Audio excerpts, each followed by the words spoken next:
My friends, we're going to integrate x squared times e to the negative x squared from 0 to infinity, and it's going to be awesome. It's going to be super short. The first thing we're going to do is split up this x squared into x times x because we're going to use integration by parts.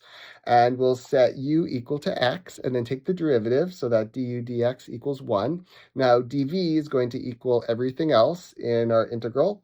And to do this, to integrate it to get v, we're going to do a substitution. We'll let n equal to negative x squared, then take the derivative, dn dx will give us negative 2x using the power rule. And if we substitute that in, dv becomes e to the n. That's cool because negative x squared is n. And this x times dx part, if we rearrange this equation, if we multiply both sides by dx and divide it by negative 2, we get x dx equals dn divided by negative 2, which is why this is here. Hope you can see that. Okay, so if we integrate this, integral of dv is v, and the integral of e to the n is e to the n.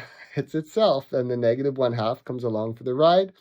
We'll substitute back in terms of x for in terms of x rather than n. And now that we got our v's and u's in order, we'll substitute that back into our integration by parts formula.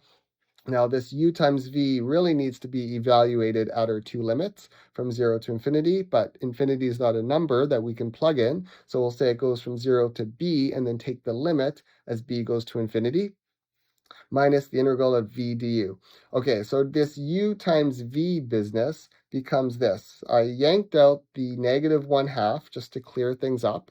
And we're going to take the limit as b goes to infinity of b divided by e to the b squared. This is b here because x is b.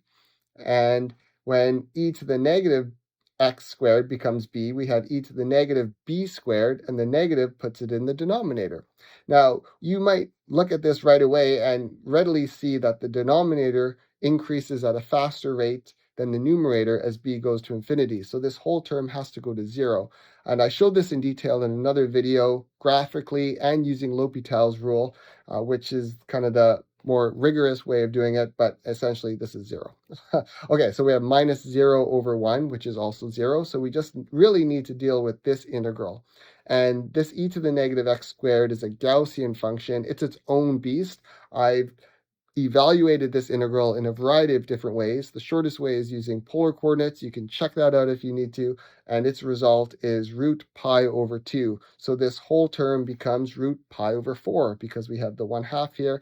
And my friends, that's our integral in all its glory, and we're done. I know integrals are not easy to learn, but the more you do, the better you'll get. You can survive. Hang in there. Cheers.